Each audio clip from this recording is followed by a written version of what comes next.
Alright, so review video number 5. We're going to talk about the Civil War and Reconstruction.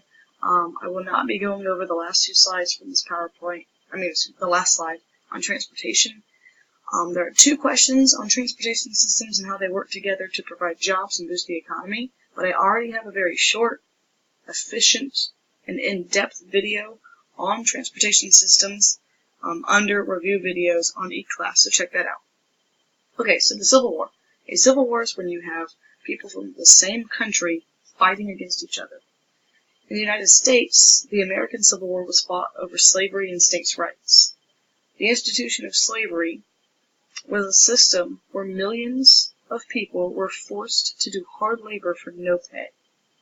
In the South, this system was used the most because of large plantations. The South had an agricultural-based economy. In the North, this system started to dwindle away sooner because of the fact that the North moved more to factories and were more industrial-based. Abolition, being anti-slavery, and abolitionists is someone who fought against slavery, also gained more popularity in the North. States' rights is the belief that the state government takes precedence or is more important than the federal government. And in the South, southern states such as Georgia believed that they should be able to make up their own decisions on major laws concerning issues like slavery. Other issues were taxes or tariffs, and the nullification crisis or nullification was another cause of the Civil War. Nullification was saying no to these taxes. In South Carolina, John C. Calhoun, for instance, led South Carolina in saying no to passing a tariff that would, in their opinion, really hurt the southern farmer. Even though it would have benefited factory owners in the North, it would hurt the farmers in the South. So they said, no, we're not going to recognize that act, that tariff. Compromises were another cause of the Civil War. You had the Missouri Compromise in 1820, which admitted Missouri as a slave state and Maine as a free state, maintaining the balance between slave and free states. But in the Compromise of 1850, things got a little bit testier because California came in as a free state, but there was no slave state admitted. But there was the Fugitive Slave Act. This was a part of the greater compromise that allowed the South to be okay with California coming in. The Fugitive Slave Act said if a slave went to the North, they had to be returned to the plantation or place they were being forced to work on in the South. Unfortunately, this led to many people who weren't slaves to begin with being captured and taken to the South by bounty hunters or slave hunters. And Georgia's response to the Compromise of 1850 was the Georgia Platform, where Georgia said, we'll agree to this compromise, but we need the Fugitive Slave Act, and if you try to take slavery away from us, the deal is off. The Compromise of 1850 was successful in holding off the war for about 10 years, but it did not maintain enough of a balance to keep sectionalism from continuing. Sectionalism is when you have very strong beliefs and culture in one section of a country. So instead of having this melting pot of diversity in the nation, you have different sections that believe different things. Slavery and states' rights being the big example here between the Union and the Confederacy, or the North and the South. Another event that caused even more sectionalism was the Dred Scott case. Dred Scott was a slave who was moved with his family to Illinois. Now, when they got to Illinois, he said, this is a free state, we're free now, and he sued for his freedom, his and his family's freedom. Unfortunately, the U.S. Supreme Court did not rule in his favor. In fact, they said that as a slave, or even as a former slave, that he did not retain the rights of citizens, basically saying, you're not a citizen. This was a really, really big deal because it disenfranchised freed blacks, freed slaves even more.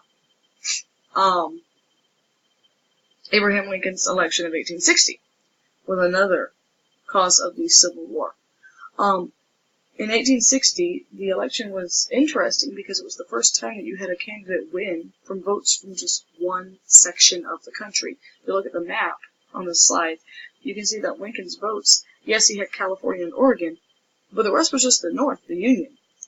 The South voted for Breckinridge. After the election of 1860, Abraham Lincoln won, and South Carolina immediately seceded or left the Union.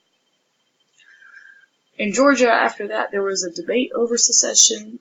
Alexander Stephens, a very prominent leader in Georgia at the time, was initially against secession, but when Georgia made the decision to secede and join the Confederacy, he stood by his state and even became the vice president of the Confederacy.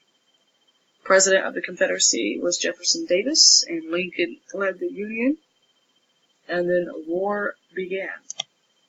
Now, Georgia's role in the war was actually pretty significant. In the American Revolution, we didn't really have any major battles happen that like kids in other states learn about.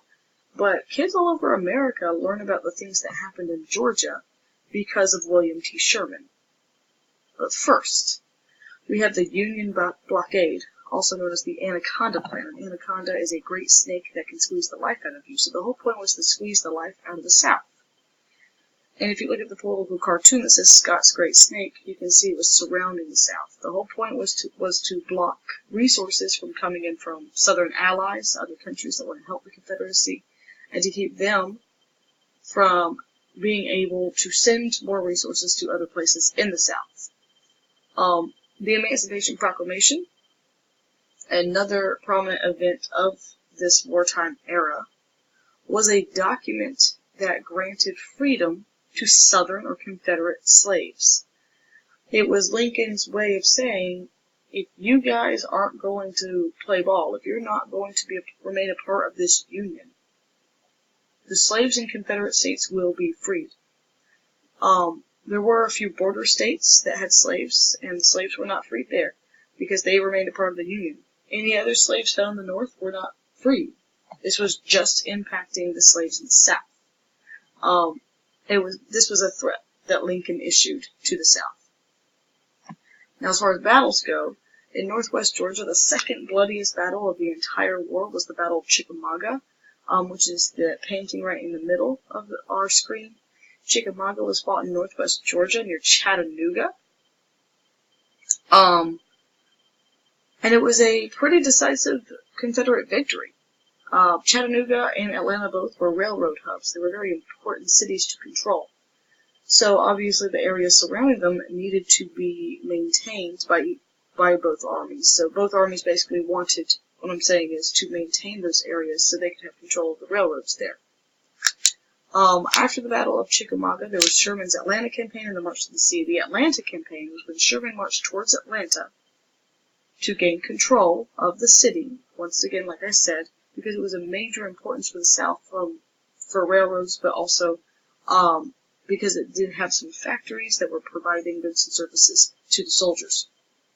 The Atlanta campaign ended in the destruction of the city of Atlanta. Atlanta had to be rebuilt after the war. And even though there were some major Confederate victories in the battles of the Atlanta campaign, like the Battle of Kennesaw Mountain, they weren't able to push Sherman out of Atlanta. After Atlanta was taken, Sherman then led his men on the march to the sea. Sherman adopted total war. That was a concept that you not only destroy your enemy, but you destroy civilian infrastructure as well. Destroy the roads. Destroy their homes. Take their crops. Take their animals. Burn their barns. If you destroy everything, it's going to encourage the civilians to be involved in saying, okay, this war needs to stop. It's going to end the war faster, and it's going to cut off resources for the Confederates. There are many people in the South today who still believe, though, that he went too far, because not only were homes destroyed, but even churches and other places full of innocent bystanders were destroyed. However, historians do believe that if not for the March to the Sea, the war would have been prolonged. So this really did lead to a quicker end of the war. In Georgia, we also had Andersonville Prison. This was a prisoner of war camp that held around 30,000 Union soldiers, but it was built for 10,000. Because of that, the conditions were insanely devastating. Thousands of men were dying of disease and famine. Airborne diseases from the water that was contaminated because there were too many people there. And some of the survivors looked very similar to what concentration camp survivors looked like. They were in horrible conditions. So the commander of Andersonville, Henry Wurz, was put on trial for war crimes and was executed for his treatment of the Union soldiers.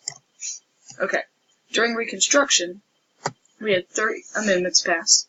The 13th Amendment abolished slavery. The 14th Amendment was what gave equal protection under the law. So the Dred Scott case said that freed slaves, former slaves, were not considered citizens. But now the 14th Amendment is going to say, no, everybody gets the rights of citizenship and due process of law. They're all protected. The 15th Amendment extended voting rights to all men, regardless of their skin color. Regardless of race, all men can now vote. Reconstruction plans. So we have presidential, congressional, and military. Presidential was Lincoln's. It was eventually carried out by Johnson, that the radical Republicans thought was too weak. When they thought that the South had done enough, radical Republicans refused to allow any of those Southern slavery-supporting Democrats to gain any seats in Congress. And they took over the Reconstruction plan, eventually leading to military Reconstruction, where the South was divided into 5 military regions controlled by military generals, army generals. Because they believed that the other Reconstruction plans were too weak. They wanted the South to be punished. Look at that chart that we did in class for even more information on those plans. During this time period, you also had different organizations with very different motives.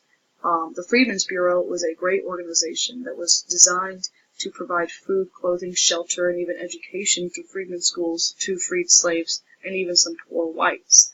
The Ku Klux Klan, or KKK, was an organization that wanted to do everything possible to keep former slaves from having political power. And they were also using terroristic means of threats of intimidation and murder to carry out their goals. So make sure that you can compare those two. Not very hard to compare them because one group was very positive and one was an insanely horrible organization. During this time period, almost 30 black legislators made it to Georgia's General Assembly, and we even had black members of U.S. Congress. But men such as Henry McNeil Turner, who you see in this picture alone, were framed. And Southern Democrats who did not want black legislators in Georgia's General Assembly worked hard to get all of them removed. And all the members were either framed or accused of crimes they did not commit, so they could get them removed. And unfortunately, they didn't have enough allies. Sharecropping and tenant farming came after slavery, and it was still not a great form of making a living because you could never raise enough money because you had to give a share of your crops back to the farmer who owned the land. Sharecroppers had nothing. They're going to basically have to borrow everything.